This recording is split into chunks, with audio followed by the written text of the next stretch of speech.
Star জলসার প্রত্যেকটা ধারাবাহিক 3 দিন কিন্তু বেশ জমজমাট হয়ে উঠছে বন্ধুরা।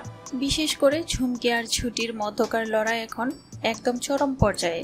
সম্প্রতি প্রকাশ পাওয়া একটি প্রোমোতে দেখা গেল এক চরম নাটকীয় মোড়। প্রোমো শুরুতেই দেখা যায় ঝুমকি কাঁদো কাঁদো গলায় বাড়ির সবার সামনে নাটক করছে যে ছুটি নাকি তাকে খুব জোরে মারধর করেছে।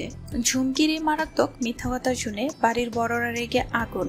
ছুটিকে সোজা জানিয়ে দেওয়া হয় শাস্তি হিসেবে বাড়ির সমস্ত কাজ এখন থেকে তাকে একাই করতে হবে।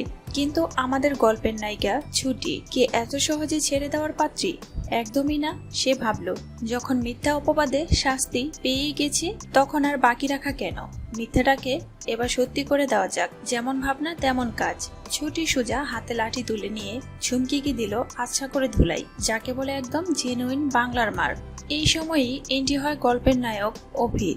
সে ছুটিকে বিশ্বাস করে বলে, ছুটি আমি জানি তুমি এই কাজ করতে পারো না। কিন্তু অভিকে অবাক করে দিয়ে ছুটি লাঠি কাঁধে নিয়ে বেশ দাপটের সাথে বলে ওঠে, আলবাত করেছি, আমিই পিটিয়েছি ওকে। ছুটির এই আত্মবিশ্বাসী রূপ দেখে তো অভির চোখ চড়ক গাছ। ঝুমকিকে সাহায্য করতে ছুটির এই দুর্দান্ত পাল্টা টক্কর কিন্তু দর্শকদের বেশ পছন্দ হয়েছে।